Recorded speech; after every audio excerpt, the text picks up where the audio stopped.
Hello, Bacho. Welcome to Pragya Education. And today we're going to talk about the chapter Principle of Inheritance and Variation. Topic रहेंगे आज के sex determination, mutation, pedigree analysis and disorders. तो आज हम लोग इनके MCQs solve करेंगे. So let us start with the first question. So in this question, he is asking which of the sex determination is found in grasshopper. Grasshopper में कौन सा sex determination मिलता है? ऑप्शन है एक्सोटाइप, XY type, ZW type, any of these. Okay, NCERT में Kline दी है कि grasshopper में जो सेक्स डिटर्मिनेशन होता है वो आपका एक्सओ टाइप है. अब इसमें क्या रहता है, XX जो रहती है वो होती है फीमेल और XO जो रहता है वो रहता है बेटा मेल. एक्चुअली इसमें होता क्या है कि मेल के एक गैमीट में X क्रोमोसोम एब्सेंट होता है. ऑलराइट, तो ये इसका रहता है ना. अगर मैं इसको दिखाऊं तो इस तरीके से डिटरमाइन होता है. मान लीजिए कि यहां मैंने फीमेल के गैमीट लिख दिए X और X, और यहां मैंने मेल का गैमीट लिख दिया X and O does not contain the X chromosome. दो गैमेट है, ठीक है. अब होगा क्या, जब X X के साथ फ्यूज करेगा तो XX हो जाएगा, और जब दोबारा से X X के साथ फ्यूज करेगा XS हो जाएगा. तो हम इसको क्या मान लेंगे, ये दोनों कैसे बने, फीमेल. ऑलराइट, और जब X आपका उस गैमीट के साथ फ्यूज होगा जिसमें कोई भी X क्रोमोसोम नहीं है तो वो बन जाएंगे आपके मेल. ऑलराइट, तो सेक्स डिटर्मिनेशन कैसे होगा, by the XO type of chromosome. Okay, तो करेक्ट आंसर हो जाएगा हमारा XO type. In the number of insect and mammal the type of sex determination is. बहुत सारे मैमल्स में टाइप ऑफ सेक्स डिटर्मिनेशन कैसा है. देखिए, मैमल्स की बात कर रहा है और कुछ नंबर ऑफ इंसेक्ट्स में बात कर रहा है. देखिए, ये भी लाइन आपकी एनसीईआरटी में दी है कि ड्रोसोफिला और मैमल्स, ये दो लिख रखे हैं वहां पे. ड्रोसोफिला दिया है और क्या दिया है, मैमल्स दिया है. ड्रोसोफिला भी इंसेक्ट है और मैमल तो मैमल है ही. तो इनमें जो जो सेक्स डिटर्मिनेशन होता है बच्चों, वो होता है XY टाइप का. ओके, एक्सो टाइप के लिए उन्होंने खास ग्रास सुपर के लिए कहा है और कुछ और इंसेक्ट के लिए कहा है. मगर जो कुछ इंसेक्ट हैं जैसे ड्रोसोफिला वगैरह हैं, इनमें XY टाइप का सेक्स डिटर्मिनेशन होता है. और मैमल्स में तो XY टाइप होता ही है, जिसमें ह्यूमन जो होता है वो आपका हेट्रोगैमेटिक होता है. मेल मेल जो आपका हेट्रोगैमेटिक होता है. अच्छा, अभी male is homogametic in. Male homogametic होगा किसमें, ऑप्शन है drosophila, human, fowl, all of these. ठीक है, ड्रोसोफिला में मेल का क्रोमोसोम रहता है XY, ह्यूमन में मेल का क्रोमोसोम रहता है XY, फाउल में आपका क्रोमोसोम रहता है ZZ. ठीक है, तो यहां पर जो दो गैमीट प्रोड्यूस होंगे X और Y, ये हेट्रो हो गया. यहां पर भी जो दो गैमीट प्रोड्यूस होंगे X और Y, ये भी हेट्रो हो गया. तो दोनों कंडीशन में क्या हो गया, ड्रोसोफिला और ह्यूमन में हेट्रोगैमेटिक. फाउल में क्या है कि अब जो गैमीट प्रोड्यूस होंगे that will be ZZ homogametic. तो हमारा करेक्ट आंसर हो जाएगा fowl. How many chromosomes are present in human male. Basic question है बिल्कुल. कितने क्रोमोसोम प्रेजेंट होते हैं. देखो, आपको मालूम है कि 23 pairs of chromosomes are found in human male, जिसमें से आप जानते हैं 22 ऑटोसोम्स होंगे और एक पेयर सेक्स क्रोमोसोम का होगा X एंड Y. ठीक है, तो 22 pairs plus X and Y will be the answer. तो करेक्ट आंसर हो जाएगा हमारा ऑप्शन सी.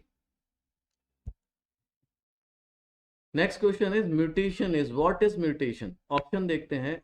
एन अब्रप्ट और discontinuous change which is inherited, a factor for plant growth, a change which affect parent only, is never inherited, a change which affect the offspring of the active generation. ठीक है, देखिए mutation की जो proper definition है वो है कि एक सडन डिसकंटिन्यूअस इनहेरिटेबल चेंज आएगा, उसको हम म्यूटेशन बोलेंगे। ठीक है, तो इस हिसाब से हमारा जो करेक्ट ऑप्शन हो जाएगा ए। वो प्लांट के लिए ग्रोथ फैक्टर नहीं बनता, क्योंकि प्लांट के लिए ग्रोथ हार्मोन्स होते हैं जो कि रेगुलेटर्स होते हैं। अगला ऑप्शन कह रहा है कि ए change which affect parents only and is never inherited. ऐसा नहीं है कि अगर वो इनहेरिटेड नहीं होगा तो वो दिखेगा नहीं, तो ये ऑप्शन गलत है। अ change which affect the offspring of F2 generation, अगर वो इनहेरिट होगा तो F1 में भी दिखेगा, सिर्फ F2 में नहीं दिखेगा। The change of chromosomal parts between non-homologous pair of chromosome is option है crossing over, translocation, inversion, transition. Alright, तो क्या होता है ये मान लीजिए pair of non homologous chromosome का पेयर बना लेते हैं। मान लीजिए एक पेयर ऑफ क्रोमोसोम ये है और दूसरा पेयर ऑफ क्रोमोसोम ये है। ठीक है, अब ये कह रहा है कि कुछ क्रोमोसोम का पार्ट, ये मान लीजिए ये वाला पार्ट किसके पास चला गया, इसके पास चला गया। ठीक, और ये वाला पार्ट किसके पास आ गया, ये इसके पास आ गया। ठीक, तो यहां पर जो इंटरचेंज हुआ है, जो चेंज ऑफ क्रोमोसोमल पार्ट, जो एक्सचेंज ऑफ क्रोमोसोमल पार्ट हुआ है between non homologous pair of chromosome, ये दोनों एक दूसरे के लिए कैसे हो गए, ये दोनों एक दूसरे के लिए क्या है, नॉन होमोलोगस हैं।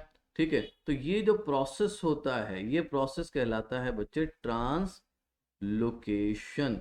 This is known as translocation. The change of chromosomal part between non-homologous pair of chromosome is known as translocation. So our answer will be option B. Mutations are generally, ज्यादातर mutation कैसे होते हैं, option दे रखे हैं dominant, recessive, कोडोमिनेंट, incompletely dominant. याद रखिएगा mutation ज्यादातर आपके रिसेसिव होते हैं, इसलिए जो हार्मफुल म्यूटेशन है वो इजीली एक्सप्रेस नहीं होते, क्योंकि रिसेसिव म्यूटेशन को एक्सप्रेस होने के लिए होमोजाइगस कंडीशन ही चाहिए। ओके, तो म्यूटेशन जनरली कैसे होते हैं, रिसेसिव होते हैं। Which of the following causes mutation not polyploidy? Polyploidy in increase in set of और नंबर ऑफ क्रोमोसोम है ना, जो पूरा क्रोमोसोम के नंबर बढ़ते हैं 2n 3n 4n 5n, जो सेट ऑफ क्रोमोसोम बढ़ रहा है उसको हम पॉलीपोलाइडी कहते हैं। तो ये कह रहा है कि इनमें से कौन सा क्रोमोसोम म्यूटेशन कॉज करेगा, ना कि पॉलीपोलाइडी। देखिए क्रॉसिंग ओवर से पॉलीपोलाइडी होने के चांसेस हैं, NaCl ऐड कर देंगे तब भी पॉलीपोलाइडी होने के चांसेस हैं, कॉल्चिसिन ऐड करेंगे तब भी आपका पॉलीपोलाइडी होने के चांसेस हैं। कॉल्चिसिन को तो हम माइटोटिक पॉइजन भी बोलते हैं। और किससे पॉलीपोलाइडी होने के नहीं चांसेस हैं, that is x gamma rays. Gamma raise क्या है, ये म्यूटेशन कॉज करने के लिए होते हैं, ये म्यूटेशन कॉज करते हैं ना कि पॉलीपोलाइडी करते हैं। तो करेक्ट आंसर हो जाएगा हमारा gamma rays. Non-ionizing radiation commonly used for inducing mutation in organism are, okay, कौन सी नॉन आयोनाइजिंग रेडिएशन है जो कि कॉमनली यूज करी जाती है फॉर इंड्यूसिंग म्यूटेशन। ठीक, ऑप्शन दे रखे हैं UV rays, beta rays, x rays, gamma rays. Okay, दो तरीके की रेडिएशन होती हैं जिनसे म्यूटेशन आता है, एक होती है आयोनाइजिंग, दूसरी होती है नॉन आयोनाइजिंग। ठीक है, तो आयनाइजिंग रेडिएशन में आती हैं आपकी अल्फा बीटा गामा, और नॉन आयनाइजिंग रेडिएशन में आती हैं आपकी यूवी रेस। तो इस हिसाब से हमारा आंसर हो गया बच्चे, हमारा आंसर हो गया यूवी रेस।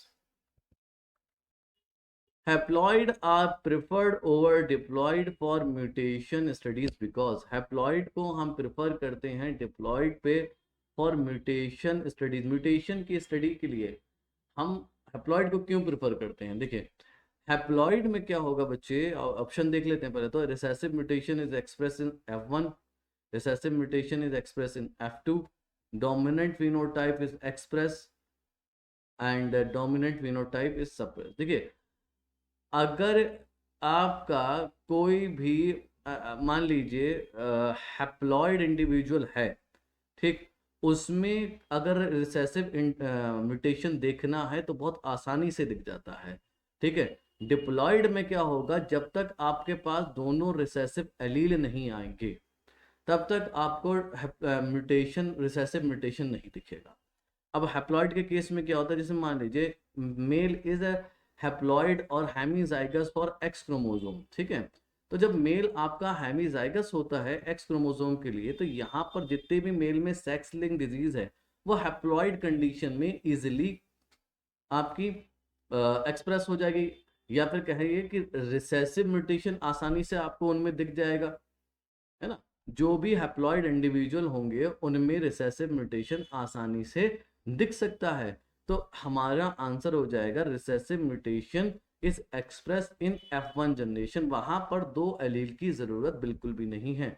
कोई भी म्यूटेशन हो, अगर मान लीजिए कोई ऑर्गेनिज्म हैप्लॉइड है, एन नंबर है उसके पास, एक ही क्रोमोसोम है, अब उस पर रिसेसिव म्यूटेशन है, इजीली आप देख लें क्योंकि उसका सेट ही हैप्लॉइड है।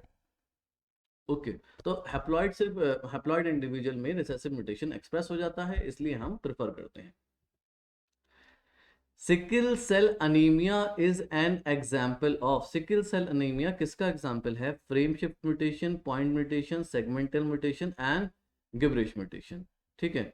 सिकल सेल अनीमिया किसका, चलिए मैं बता दे रहा हूं आपको। सिकल सेल अनीमिया में होता क्या है बच्चे, कि जो आपके आरबीसी होते हैं वो हो जाते हैं बच्चे सिकल शेप, ठीक है। नॉर्मल शेप से वो सिकल शेप के हो जाते हैं, उसकी वजह क्या रहती है बेटा? Point mutation.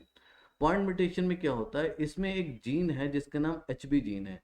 HBA और HBS दो तरीके के यहाँ पर एलील मिलते हैं, ठीक है। HBA जो होता है वो हेल्दी आरबीसी बनाता है, और HBS जो है वो सिकल शेप आरबीसी के लिए रिस्पॉन्सिबल होता है। अब इनमें क्या होता है कि जब HBA किसी के पास एलील है उनके जीनोटाइप में, तो नॉर्मली वो कोड करता है आपका CAC के लिए, और जो सिकल शेप आरबीसी वाला है ये कोड करता है मैं पहले इसका बता दूं आपको, CAC का कॉम्प्लीमेंट्री जो बनेगा, सॉरी, CTC यहाँ पर क्या होता है बच्चे? CTC होता है जो DNA का कोड होता है, यानी कि एक स्ट्रैंड जो DNA का वो CTC रहता है, और इसका कॉम्प्लीमेंट्री स्ट्रैंड जो रहता है वो GAG रहता है, ठीक है। सिकल शेप आरबीसी में क्या होता है कि यहाँ पर T पोजीशन पे क्या होता है, आपका म्यूटेशन आ जाता है ना। उस म्यूटेशन को हम पॉइंट म्यूटेशन कहते हैं। अगर थोड़ा समझ लीजिएगा, पॉइंट म्यूटेशन में क्या होता है कि T की जगह आपका A आ जाएगा, ठीक है। अब जब DNA में म्यूटेशन आया, T की जगह A आ गया, तो इसका जो कॉम्प्लीमेंट्री बनेगा वो क्या बनेगा? GTG, alright. अब GTG बनेगा, अब इसमें क्या होगा कि ये बनाएगा अपना mRNA, इसका mRNA बनेगा आपका GAG, इसका mRNA बनेगा GUG, ठीक है। अब होगा क्या, ये GAG will code for glutamic acid due to mutation. अब ये क्या हुआ, A की जगह T की जगह A आ गया था, यहाँ GUG बना mRNA। अब GUG क्या बनाएगा? It will code for valine, ठीक है। अब ये होता कहां पर है? ये होता है हीमोग्लोबिन की बीटा चेन की 6th पोजीशन पर। ओके बेटा, किस पोजीशन पे? 6th पोजीशन, बीटा चेन की 6th पोजीशन पे आपका ये म्यूटेशन आता है, ठीक है।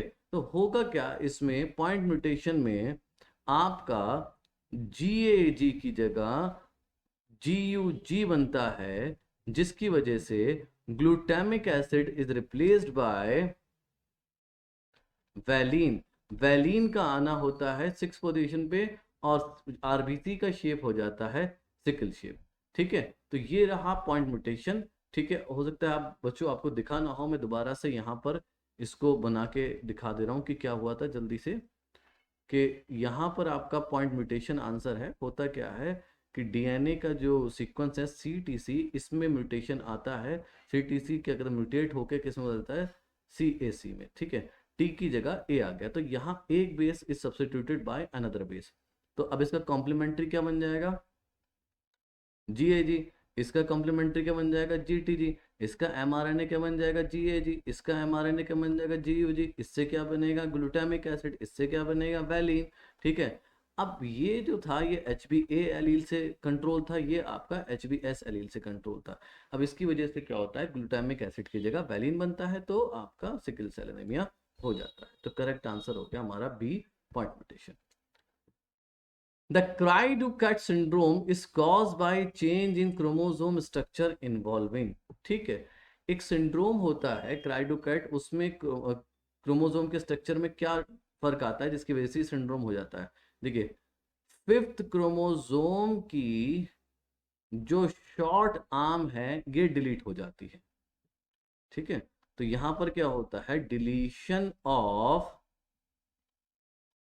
Short arm of 5th chromosome. ठीक है, अब ये यहां पर आंसर क्या हो गया, फिर डिलीशन। अब बच्चे में क्या होता है कि they sound like when they cry, they sound like cat. Okay, meowing voice. So deletion of short arm of 5th chromosome. Chromosome number 2n-1 is an example of. 2n-1 किसका एग्जाम्पल है, ये क्या ट्राइसोमी है, यूपोलाइडी है, पॉलीपोलाइडी है, या monosomy है। देखिए, होता क्या है, मोनोजोमी में एक क्रोमोसोम आपका कम हो जाता है, ट्राइसोमी में एक क्रोमोसोम आपको बढ़ जाता है, टेट्राजोमी में आपके 2 क्रोमोसोम सेट में बढ़ जाते हैं, नर्लिजोमी में 2 क्रोमोसोम आपके घट जाते हैं। तो ये हो गया मोनो, ये हो गया ट्राई, ये हो गया टेट्रा, ये हो गया nearly. These are all types of euploidy. ठीक है, पॉलीपोलाइडी में आपका increase in set of chromosome होगा। ठीक है, तो बी भी नहीं है, सी भी नहीं है, ए भी नहीं है, all these option are wrong. 2n-1 क्या है, इट इज मोनोसोमी। तो करेक्ट आंसर हो गया हमारा monosomy. Which of the following is a genetic और हेरिटेबल डिजीज, इनमें से कौन सी जेनेटिक और हेरिटेबल डिजीज है, नाइट ब्लाइंडनेस, ल्यूकेमिया, फिनाइलकीटोन्यूरिया और कैटरेक्ट। नाइट ब्लाइंडनेस आपकी डेफिशिएंसी डिसऑर्डर है, ल्यूकेमिया आपका is a sort of cancer है, लेप्रोसी आपका बैक्टीरियल इन्फेक्शन है, माइक्रोबैक्टीरियम लेप्री से होता है, फिनाइलकीटोन्यूरिया ये जेनेटिक डिसऑर्डर है, ऑटोसोमल रिसेसिव डिसऑर्डर है ये, कैटरेक्ट आपका ये भी जेनेटिक डिसऑर्डर नहीं है। ठीक है, आई का प्रॉब्लम है ये। ठीक है, कैटरेक्ट भी नहीं हुआ, ल्यूकेमिया भी नहीं हुआ, नाइट ब्लाइंडनेस भी नहीं हुआ। करेक्ट आंसर हो गया आपका फिनाइलकीटोन्यूरिया, जिसको हम लोग क्या कहते हैं, it is an inborn error of metabolism in which what happen the deficiency of an enzyme occur, phenylalanine। Let's talk about the pedigree analysis। ठीक है, तो हमारा क्वेश्चन है, the method for analyzing inheritance pattern of traits in human being is। तो कौन सा method है जिससे कि हम लोग इनहेरिटेंस पैटर्न को एनालाइज करते हैं ह्यूमन बींग्स में। Options are DNA fingerprinting, no, control cross, no, pedigree analysis, yes. Pedigree analysis ही है जिससे कि हम लोग इनहेरिटेंस पैटर्न को ह्यूमन बींग्स में देखते हैं। जेनेटिक डिसऑर्डर वगैरह देखना हो तो हम क्या करते हैं, पेडिग्री एनालिसिस को इस्तेमाल करते हैं। ठीक है, अब हमारे पास पहली पेडिग्री दे रखी है, द फॉलोइंग पेडिग्री शोज। अब पूछ रहा है कि पेडिग्री कैसी है, ऑटोसोमल डोमिनेंट है या autosomal recessive, x link recessive है या एक्स लिंक डोमिनेंट है। ठीक है, तो ये तो आप याद रखें, पेडिग्री आपकी 4 तरीके की होती है, autosomal dominant, autosomal recessive, x link recessive, x link dominant. Okay, अब ये पता कैसे लगाएं, उसके लिए मैंने एक बनाया है ना। इसमें आप पहली लाइन पहले चेक करें कि क्या करें, all affected of spring have affected parent, जितने भी आपको अफेक्टेड ऑफस्प्रिंग दिख रहे हैं उनके अफेक्टेड पेरेंट देखो, है ना। If the all affected offspring have affected parent then the pedigree will be dominant, otherwise pedigree कैसी हो जाती है, recessive. Okay, if all the affected offspring have affected parent. Okay, ठीक है। अब हम अपनी पेडिग्री को देख ले रहे हैं। ये रहा अफेक्टेड ऑफस्प्रिंग, ये रही इसकी मदर अफेक्टेड, ये रही डॉटर अफेक्टेड, ये रही इसकी मदर अफेक्टेड। ठीक, ये क्या है, अफेक्टेड डॉटर, इसके पेरेंट, यस इसके पेरेंट भी अफेक्टेड, तो यानी कि offspring affected, parent affected, offspring affected, parent affected, offspring affected, parent affected, तो यानी कि हमारा हो गया यस। हम किस में जाएंगे, यस मतलब डोमिनेंट। ठीक है, इसका मतलब ये डिजीज कैसा है, ये डिसऑर्डर कैसा है, डोमिनेंट है। अब हमें ये देखना है कि ऑटोसोमल है या फिर एक्स लिंक्ड है। ठीक, अब इस लाइन को याद कर लो, all affected male have affected mother and all daughter of the affected male are also affected। ठीक है, जितने भी आपको अफेक्टेड मेल दिखें उनकी देखिए मदर अफेक्टेड है और इनकी जो है क्या डॉटर भी अफेक्टेड है ना। तो यानी कि ये जो चल रहा है इस तरीके से चलेगा। ठीक है, तो आपको जितने भी अफेक्टेड मेल दिखे उनकी मदर को भी देखो, उनकी डॉटर को भी देखो। जब ये पूरा कॉन्क्लूड हो जाए तीनों बातें, affected male, affected mother, affected daughter, ठीक है, तब आप कहेंगे हाँ, तो इसका मतलब डिसऑर्डर कैसा हो जाएगा, एक्स लिंक्ड डोमिनेंट। अदरवाइज आप कहेंगे ना, तो डोमिनेंट कैसा हो जाएगा, ऑटोसोमल डोमिनेंट। पेडिग्री देखते हैं। पेडिग्री में यहां दे रखा है कि अफेक्टेड मेल तो है और मदर भी है, पर इनकी शादी नहीं हुई है, मतलब इनकी प्रोजेनी नहीं है, यहाँ पर कोई मेल है नहीं, तो कॉन्क्लूसिव नहीं है।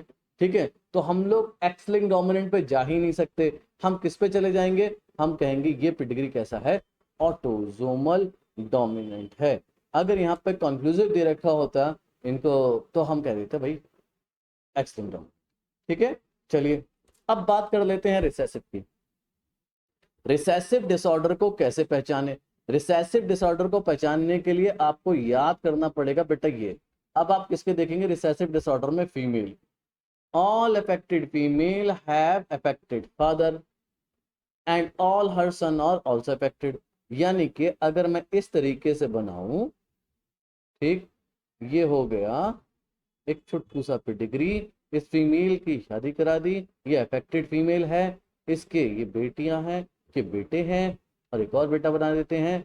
अभी थोड़ा समझ में आ जाएगा, और थोड़ा समझ में आ जाएगा, और थोड़ा समझ में आ जाएगा। ठीक है, अभी देखो अफेक्टेड फीमेल, मैं इसी को दिखा दे रहा हूँ, बड़ा पेडिग्री नहीं बनाऊंगा। ये क्या है, अफेक्टेड फीमेल है। ठीक, इसकी अफेक्टेड फीमेल के क्या अफेक्टेड है, फादर भी, फादर अफेक्टेड है भी नहीं, फादर अफेक्टेड है, और ऑल हर सन, एक बेटा नहीं, जितने भी बेटे होंगे, ठीक, वो सबके सब अफेक्टेड होंगे। अगर ऐसा आपको दिख रहा है तो आप क्या कहोगे, हाँ, और हाँ कहते ही आपकी पेडिग्री बन जाती है एक्स लिंक रिसेसिव, क्योंकि यहां जो चल रहा है वो स्मॉल ए का खेल चल रहा है।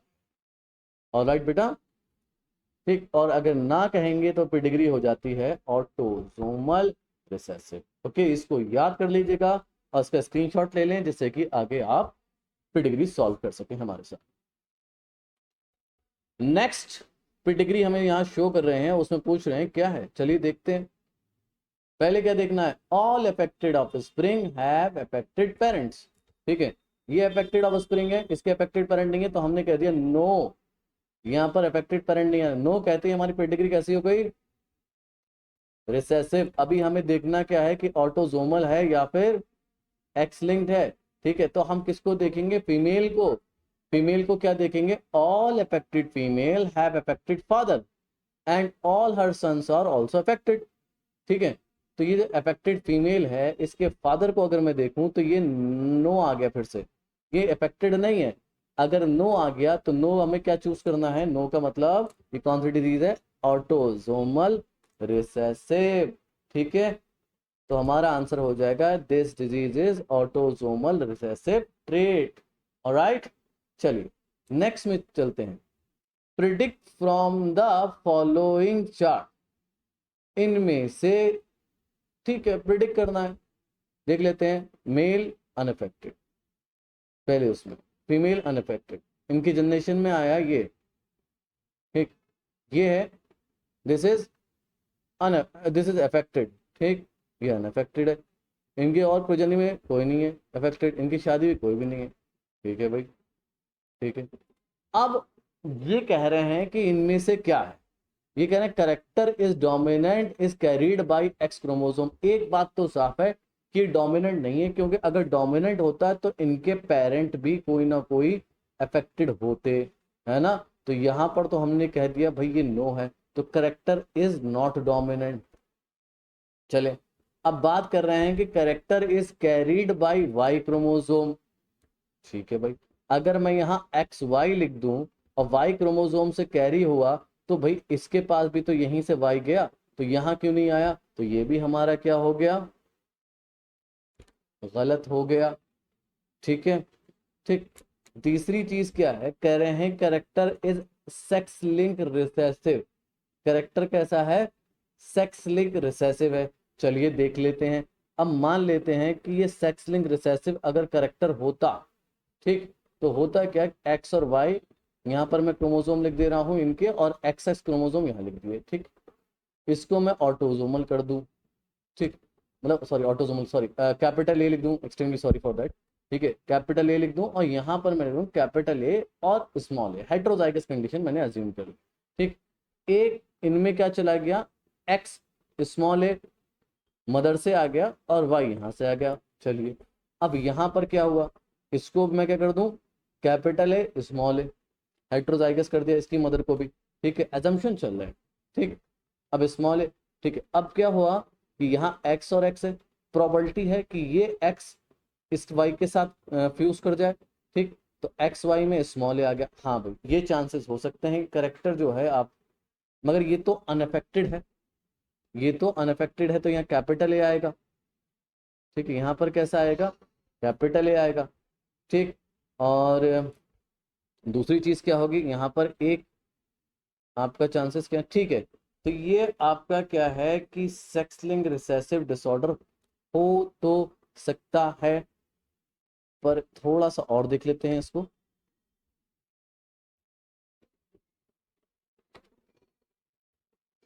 ठीक, अभी यहाँ पर अगर हम मान लें कि हमने एक्स क्रोमोसोम यहाँ पर लिया तो ये, ठीक है, मगर अगर सेक्स लिंक रिसेसिव होता और इनको दोनों, तो इनकी कोई ना कोई फीमेल आपकी अफेक्टेड जरूर आती, क्योंकि एक कैरियर मैंने ये बनाई, एक इसके पास था, तो दोनों क्रोमोसोम मिलके एक ना एक फीमेल आपके आ जाती। तो मैं चला जाऊंगा ऑप्शन 4 पे, करेक्टर जो है वो ऑटोजोमल रिसेसिव है, ना कि x link recessive.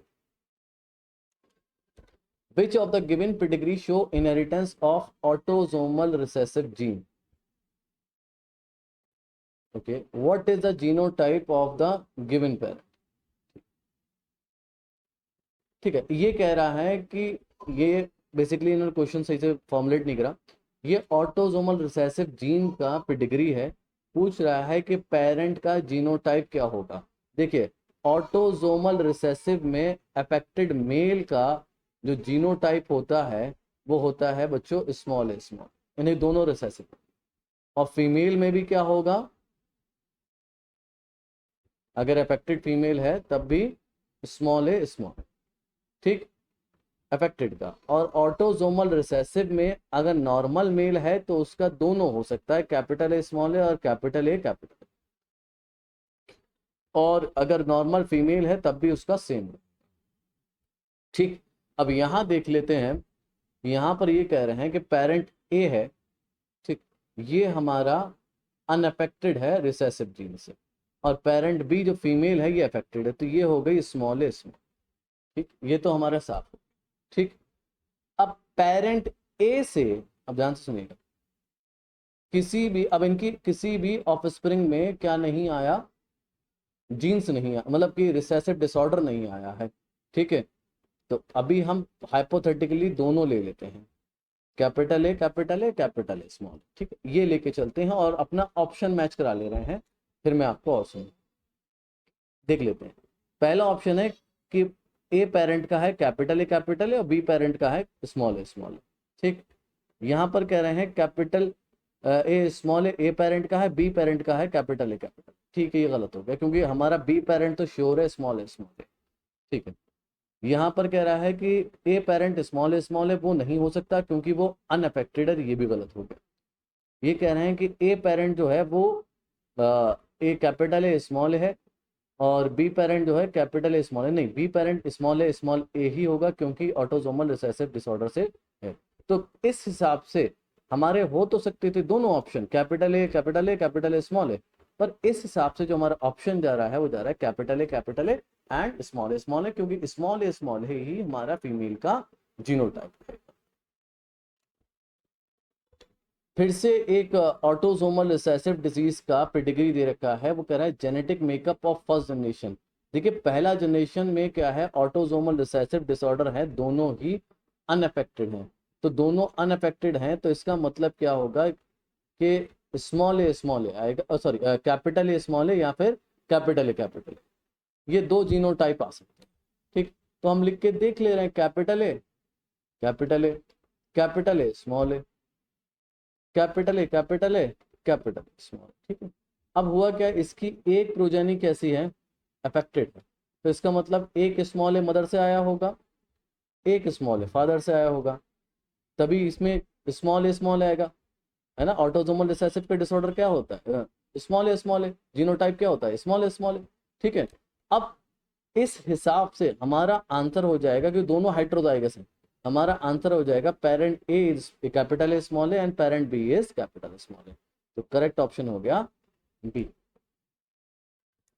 Failure of segregation of chromatid during cell division cycle result in gain और लॉस ऑफ क्रोमोसोम। इसको अगर सेल डिवीजन के टाइम पे अगर फेलियर होगा तो क्या होगा, नंबर ऑफ क्रोमोसोम गेन भी हो सकते हैं और लॉस भी हो सकते हैं। इसको हम लोग कहते हैं बच्चे एन्यूपोलाइडी। ओके, ये कहलाता है आपका एन्यूपोलाइडी। फेलियर रिजल्ट दैट गेन और लॉस इज ऑलवेज एन्यूपोलाइडी, तो गेन होगा या फिर लॉस भी हो सकता है। ठीक है, Down syndrome occur due to gain in extra copy of, सबको पता है बच्चे ये ट्राइसोमी ऑफ 21 होता है। क्या होता है ये, ट्राइसोमी ऑफ 21, यानी कि 21 क्रोमोसोम की पेयर में एक और एडिशनल कॉपी जुड़ जाती है। ठीक है, तो इसको हम लोग बोलते हैं trisomy of chromosome number 21। Down syndrome is trisomy of chromosome 20। Turner syndrome occur due to loss of, Turner syndrome आपका फीमेल में होता है, उनमें एक सेक्स क्रोमोसोम एब्सेंट हो जाता है, वो हो जाते हैं एक्सो, यानी कि chromosome X will be the correct answer. ठीक है, gynaecomastia is seen in case of, gynaecomastia आपका मेल में होता है, उन मेल में क्या होता है, एडिशनल कॉपी होती है, यानी कि ट्राइसोमी ऑफ सेक्स क्रोमोसोम होता है, यानी कि एक्स एक्स वाई। ठीक है, टोटल नंबर क्रोमोसोम हो जाते हैं 47। ठीक है, एक्स एक्स वाई होने की वजह से इनमें फीमेल कैरेक्टरिस्टिक और मेल कैरेक्टरिस्टिक दोनों पाए जाते हैं। गायनेकोमेशिया होता है एनलार्जमेंट ऑफ ब्रेस्ट।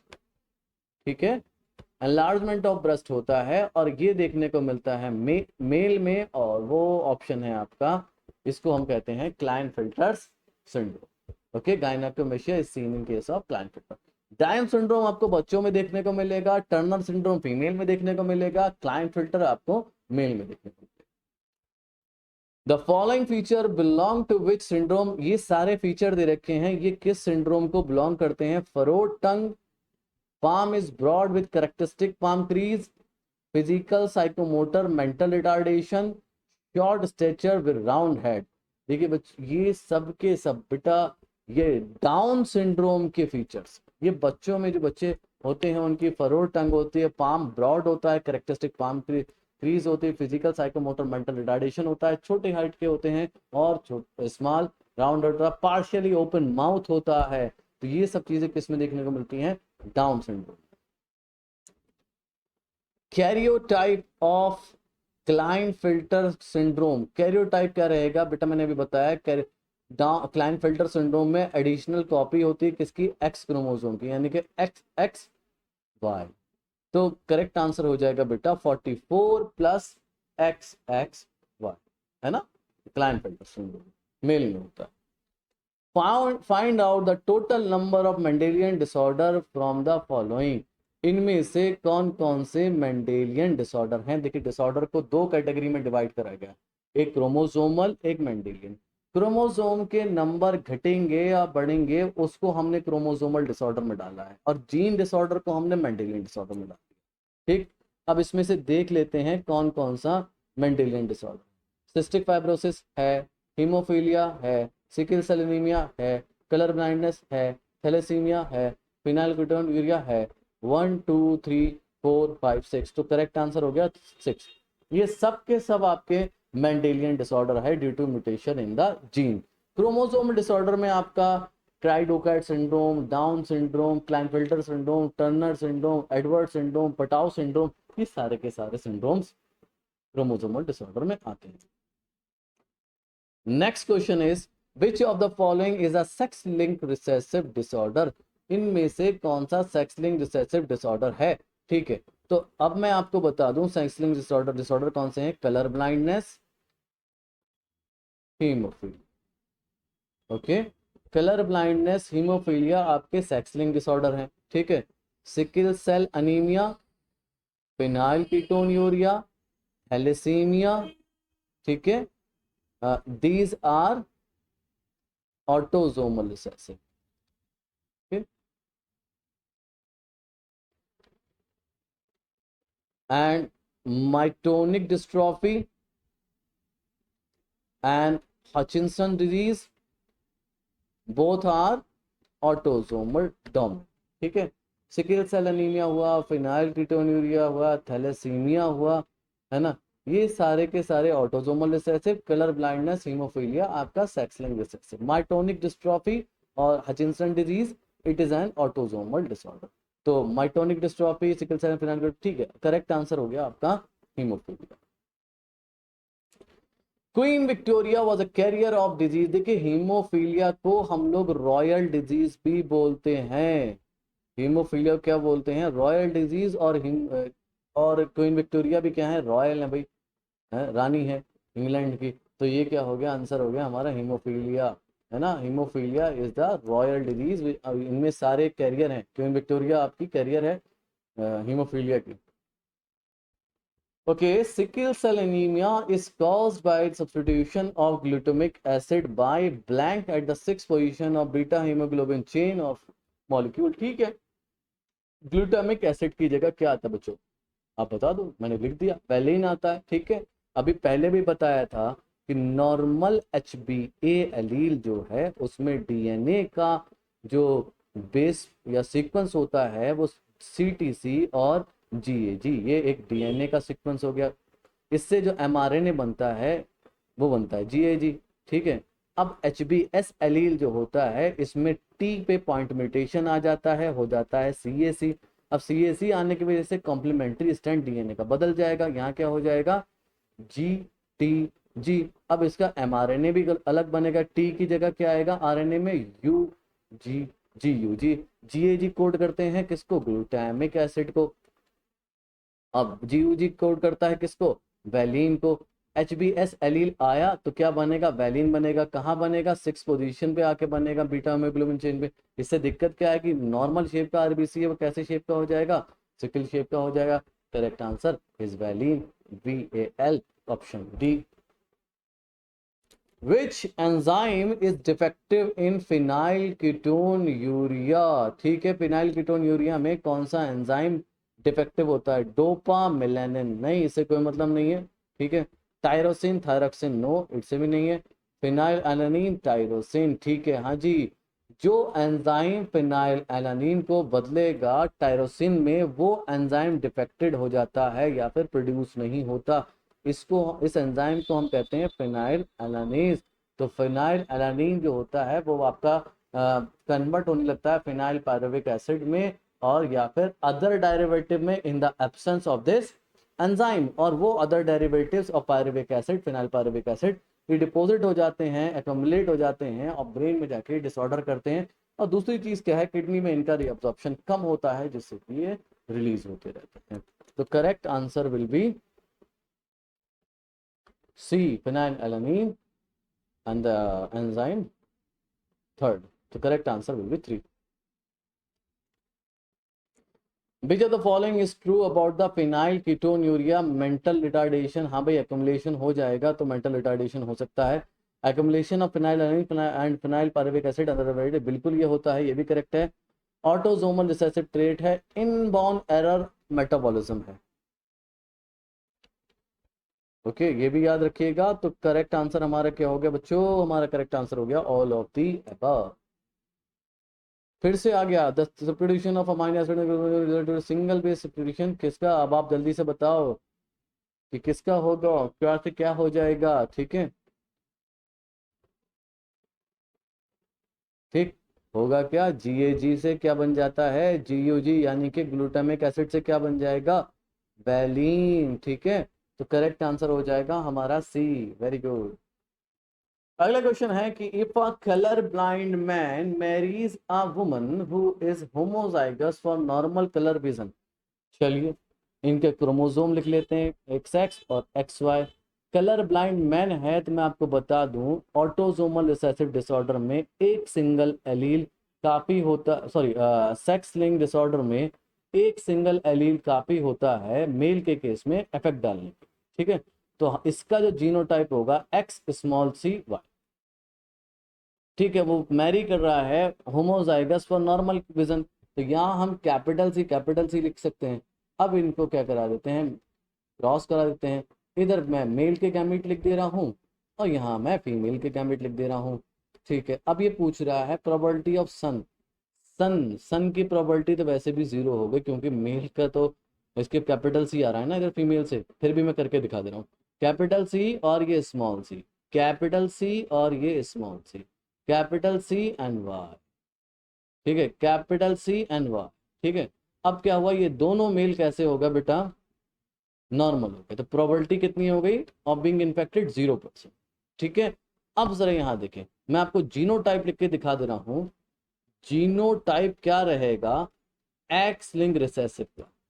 अगर अफेक्टेड फीमेल है, ठीक है, तो both will be small C. अगर कोई भी डिजीज है स्मॉल एलील्स आएंगे। ठीक है, मेल का क्या रहेगा? एक स्मॉल सी काफी है इसको अफेक्ट करने के लिए। नॉर्मल है फीमेल, तो नॉर्मल फीमेल में क्या होगा? Capital C and capital C. और नॉर्मल मेल है तो क्या होगा? एक कैपिटल सी आएगा क्योंकि एक ही एक्स क्रोमोसोम है इसके पास। और कैरियर है फीमेल तो क्या हो जाएगा? एक कैपिटल सी और एक स्मॉल सी। ठीक है, तो इस जीनोटाइप को लगा के आप कोई भी क्वेश्चन सॉल्व कर सकते हैं। Okay, next question. If both parents are carrier for thalassemia, which is an autosomal recessive disorder, what are the chances of pregnancy resulting in affected child? देखो, ऑटोजोमल रिसेसिव डिसऑर्डर का career क्या क्या होगा? पहले मैं अफेक्टेड का बता दे रहा हूं। अफेक्टेड का क्या होगा? आइदर ये। ठीक है, ये हो गया हमारा अफेक्टेड, चाहे मेल हो चाहे वो फीमेल। ठीक, अगर स्मॉल ए है तो ये क्या हो जाएगा? Autosomal recessive, sorry autosomal recessive, I am sorry, autosomal recessive है।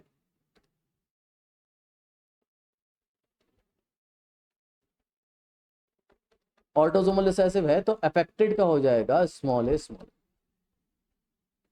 ठीक है बेटा, और नॉर्मल का हो जाएगा कैपिटल ए। एंड कैरियर का हो जाएगा capital A small. Okay, carrier का क्या हो जाएगा? Capital A small. अब ये कह रहे हैं कि दोनों पेरेंट कैरियर है, कैपिटल ए स्मॉल है cross with capital A small. ठीक है, अब पूछा what are the chances of pregnancy resulting in an affected child? क्या चांसेस है देख लेते हैं रिसेसिव के। Capital A small, capital A small, capital A capital A, capital A small A, capital A small A and small A. कितना percent chances हो गया affected आने का? Only 25%. Okay, the correct answer will be 25%. All right, so this is for today, and in the next lecture we will be discussing about the previous year questions of this chapter. Till then, bye bye.